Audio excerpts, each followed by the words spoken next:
In 1990, a young woman named Susan Halford had a terrifying experience.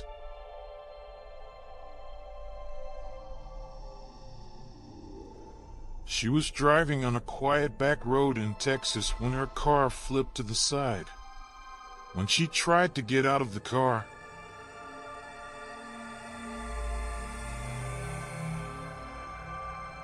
she found herself caught in the seatbelt, and all her attempts to get out failed. Suddenly, I heard footsteps approaching from behind. As she was trying to turn around to see who it was,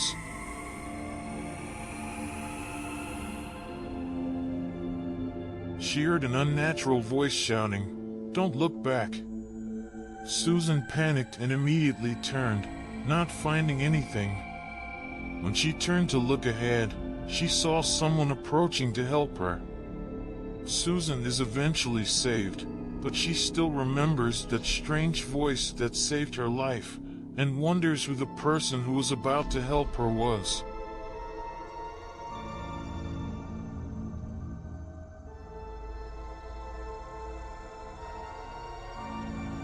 This story tells about a terrifying event that happened to a man named Michael in New York State in the United States. One day, Michael was working in his home office, and when he was looking out his window upstairs, he noticed a child standing on the dark street in front of his neighbor's house.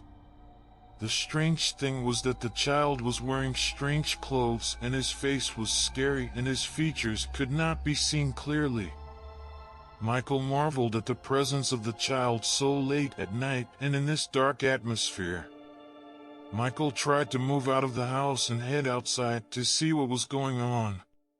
When he opened the door and went out into the street, he found that the child had mysteriously disappeared.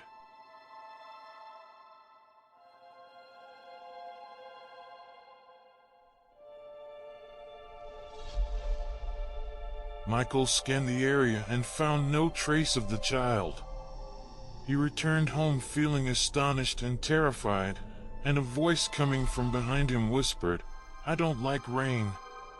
Michael was shocked and headed towards the sound to find the strange child standing next to him, his eyes glowing strangely. Michael panicked and ran into the house, quickly closing the door. Since then,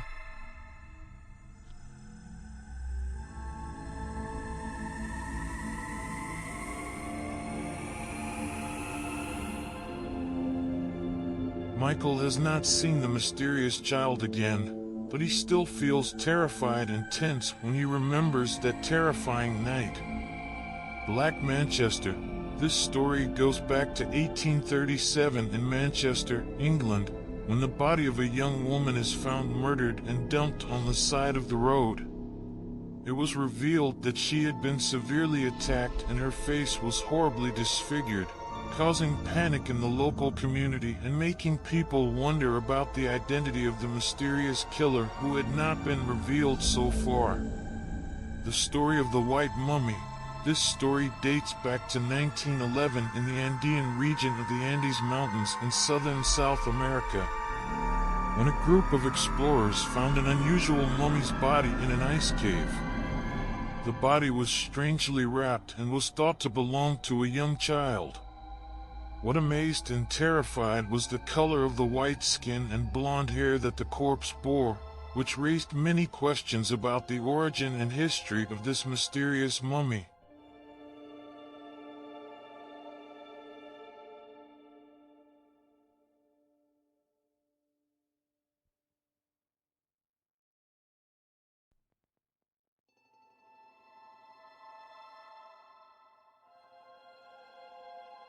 The Webster Incident. This story takes place in 1959 in Webster, Massachusetts, United States, when 9 students from a group of university students disappeared during a camping trip in the Appalachian Mountains. After several weeks of searching, the bodies of the students were all found frozen and mutilated in a mountainous area far from the camping site. This incident remains unexplained until now, which has sparked many theories and horror stories about what happened to these students and how their journey ended in such a terrible way. The story of the ghost house in Amsterdam. This story dates back to 1960 in Amsterdam, the Netherlands, when an abandoned house believed to be colored blood red was found and had been closed for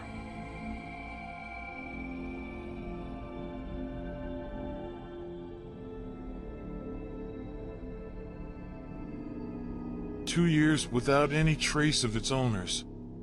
When the door was opened, people found scattered furniture and walls covered in blood and graffiti. The relationship of buying abayas to telling realistic stories. There is no direct relationship between stories and abaya shopping, as they are two completely different things. The stories are about literature, culture, and entertainment, while buying abayas is about buying traditional clothing for Muslim women.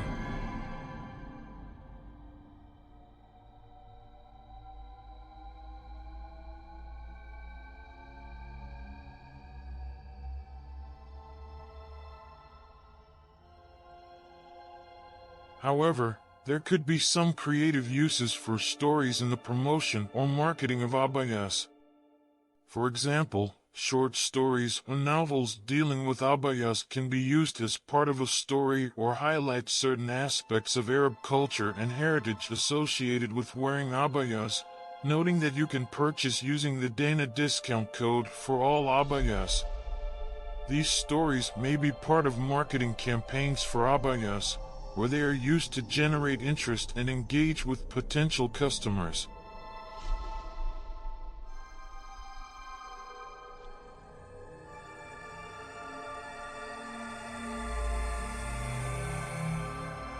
Some online stores that sell abayas may also use stories or anecdotal content on their websites or social media to promote their products and attract customers, which also provide other means such as coupons for discount offers sometimes.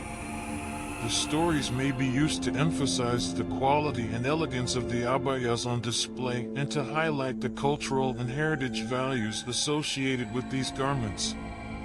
In general, the use of stories in the context of marketing abayas or other products depends on the marketing strategy and the specific goal of the campaign, and it may be a creative and effective way to attract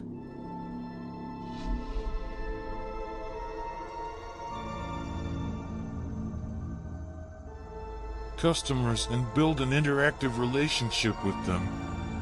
We also recommend having one of the means of providing daily coupons, including the Golden Coupons application, which has a good relationship with its customers.